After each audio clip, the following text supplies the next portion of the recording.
To the Olympia. Yes, 3 times. Very successful pro, so we have a very seasoned pro to give you lots of information. Let's talk first about the look of figure. I feel like figure needs to still be very feminine. It's almost, to me, that perfect mix of muscle and femininity. What do you think? No, I definitely agree that we need to make sure there's a clear, defined line between figure, as far as muscularity, and women's physique. Also, we got to still be marketable. So yes, I feel we need to have that really feminine look. Not too hard, not striated, good flow, tiny waist, just very good structure.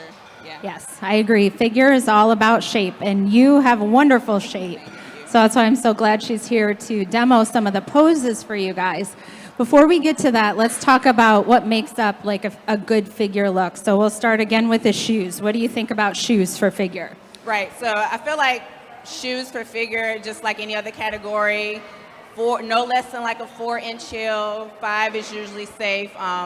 Not too big of a platform. I feel like not too much bling, because you really want to make sure the judge's eyes are attracted to your body and not your accessories. So yeah. And speaking of accessories, the jewelry, what do you advise for that? Yeah, so nice but not too much. So I do two wrists. So one would be a thicker one, like a 6-row bracelet. Then one is a smaller bracelet. I do a ring on each finger. No necklaces. Yes, no necklaces. No necklaces. No anklets. That's true. We see that sometimes, and skip no that. Yeah. Long earrings that dangle, but that accent your suit and your face and your hair. You don't want to get caught in your hair, but you want to make sure it stands out. So elegant, but not too much. That's a good point to bring up too, is thinking about your jewelry, because we do move our hair in this division, which is different from what we just saw. So I can't remember how many times I snagged my own hair. Especially like these braids or these twists. So practice moving your hair too with your jewelry on to know what's going to happen. Suits.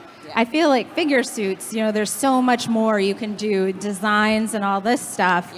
Sometimes we hear from the judges, there is a limit, right? There can be too much design, too much bling. What do you suggest for suits? So if the bling is so much that it's bouncing off the lights and it's just very distracting, then definitely too much. I feel like we're moving to an era of the scattered stones. So I think we're getting more away from just like specific designs. So I feel like it's all about how your stones play with each other, how they accent with the lights, how the undertone and how they bring that out. So enough bling, but not too much bling.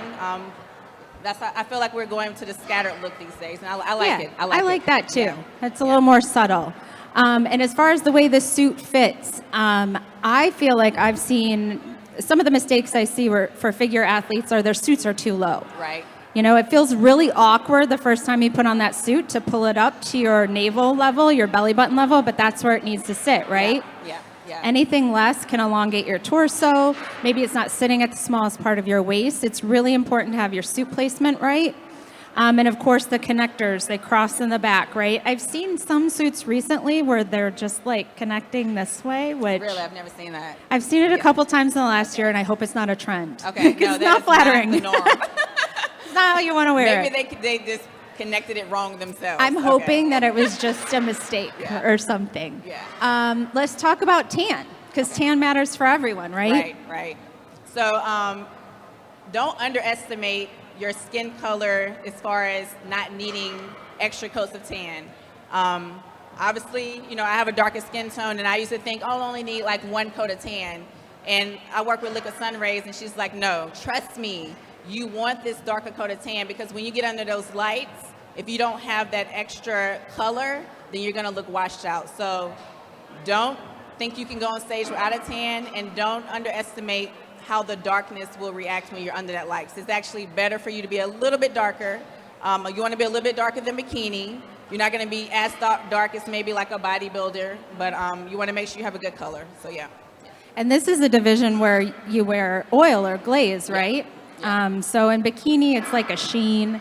Same with wellness, but it's a little bit more because you guys were looking for definition and separation. So that's where that comes into play too. Don't go on stage dry either. Let's see, nails.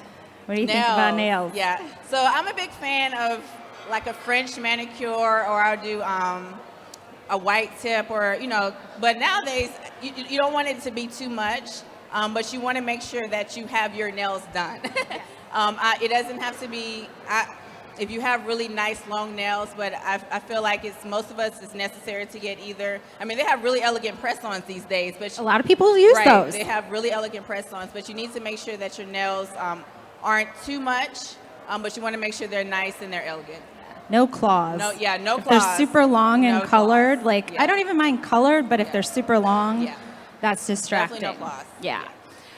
Let's talk about makeup. What do you think about girls who match their eyeshadow to their suit? I don't think that's a good idea. I second that. I don't think that's a good idea. Get a makeup artist, unless you're really good with your own makeup. Just trust the well-known makeup artist to do it for you, because it can't be your normal, natural, everyday makeup. It has to be a lot more dramatic, but at the same time, you don't want to overdo it where you have raccoon eyes or things of that nature, but you need fake lashes.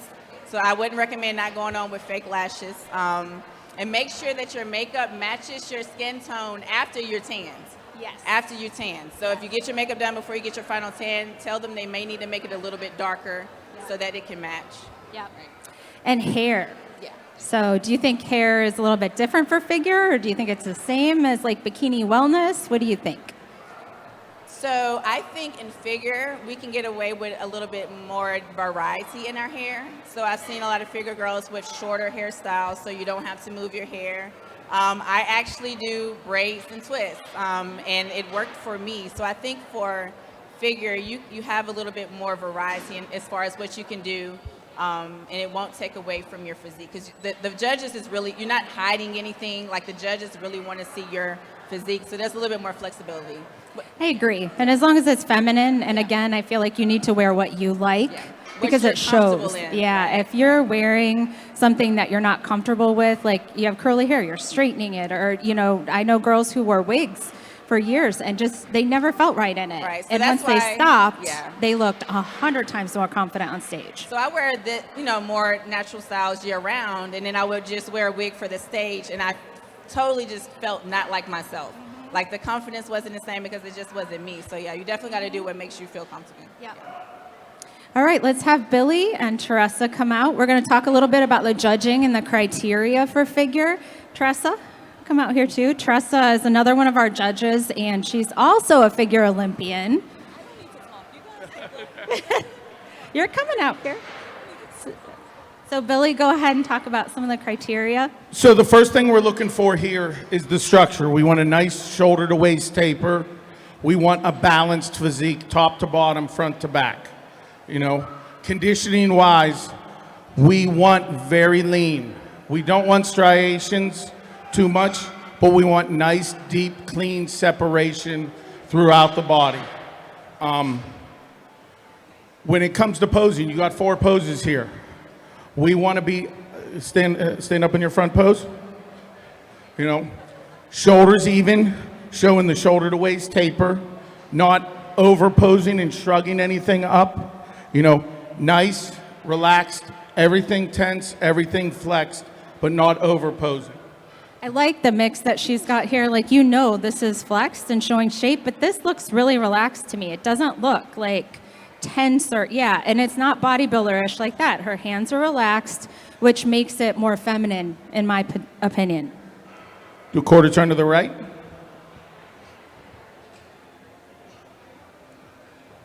Once again, we want the shoulders almost even.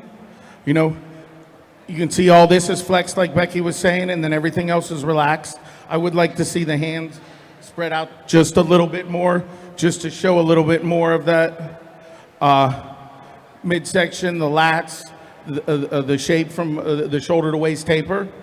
Quarter turn to the right. Now, once again, we got to move the hair, got to get the hair out of the way so you can show the muscularity. Now, once again, we want the shoulder to waist taper. Now we want to see some back depth with the conditioning. We want them lean enough that we can see that depth, and the clean lines between the muscles. Once again, her elbows are not too high. When the elbows come too high, you disengage the lats, and it throws off the structure and the shape. And you lose your delts. You raise your arms up, you lose this, you lose this. It does a real disservice to your shape. You know, it's called a relaxed pose, and you want to look relaxed, but everything is going to be tensed and everything. You don't want to look like you're struggling or over posing up there. Quarter turn to the right.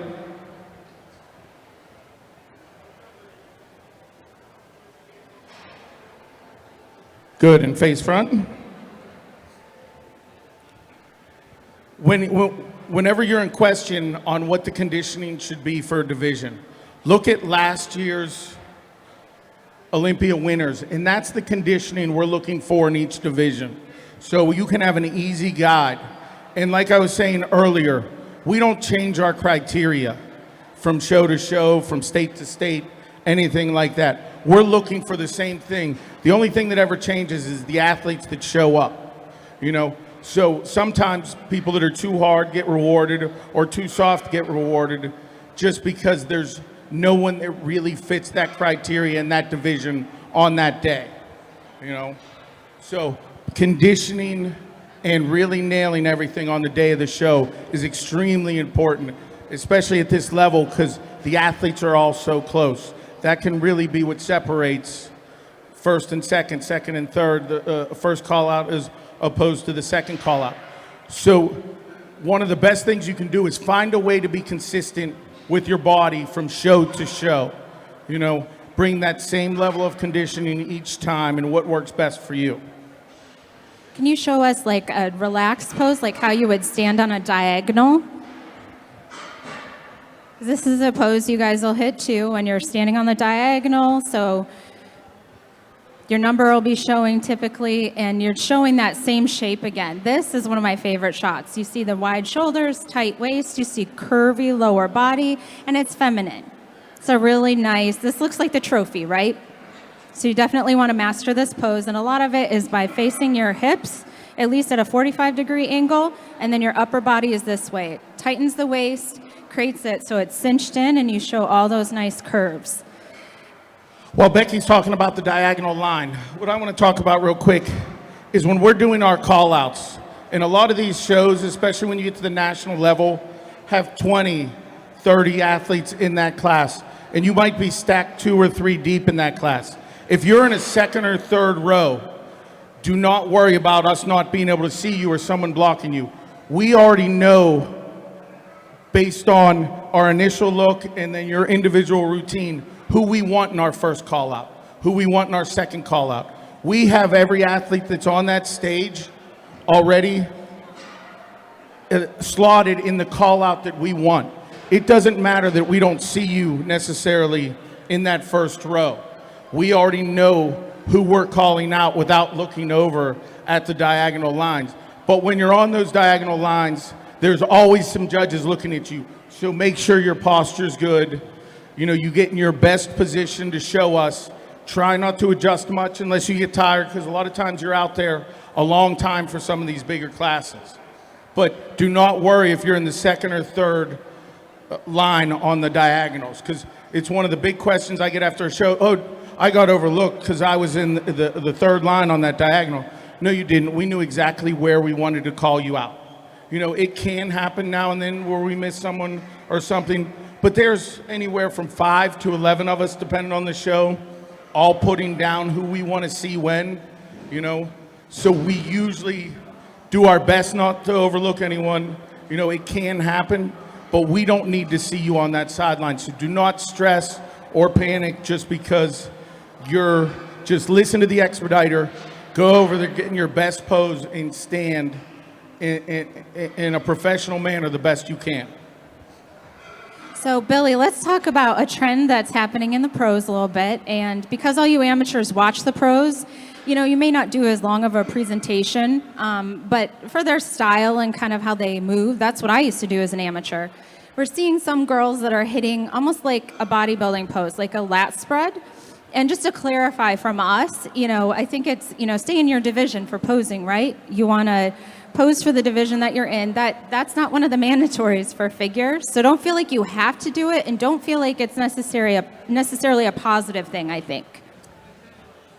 That's the biggest key when you're doing your presentation. Pose for your division. I don't care what division it is. Men's physique, we don't want your arms over your head. Women's figure, we do not want to see lat spreads. If you do one to show us your structure, but more than likely you're going to hit that lat spread and we're going to see holes in your physique. We're going to see weaknesses. You know, that's not a pose you normally hit. It's not an easy pose to necessarily hit for most people. I mean, even in the open division, that's the pose we see done wrong by most of the pros in the open division. So you're going to do that pose, and all we're going to see is any weaknesses that you have. So you want to pose in that box to your strong points, showing your best pose in poses for that division. Now, if you come out and you hit one front lat spread, you know what I mean, as there, and then set up, fine. Right. You know what I mean? But we've had the one girl at the Olympiad, she did 7 front lat spreads in figure for her routine. There's no reason for us to see that. Right. Let's see. So should we have her do a routine, do an NPC presentation? Now, like we said earlier, with the NPC presentation, you know, this we're going to want to see your front pose, transition to some kind of side pose, the back pose, maybe the other side and back front. You're probably going to have somewhere around 20 seconds to do this.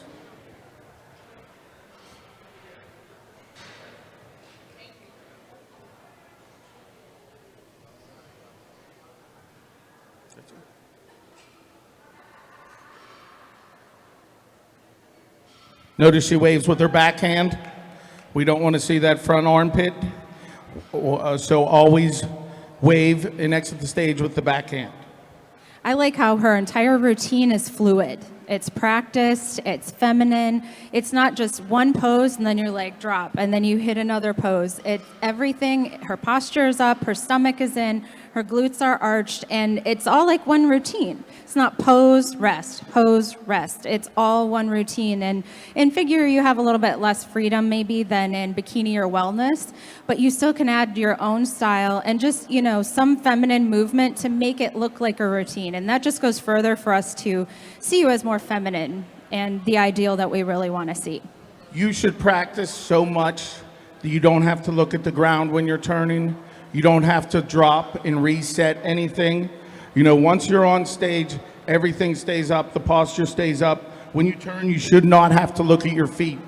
You know what I mean? Just nice and smooth, really work on the transitions, you know, and make everything as professional as possible and polished as possible.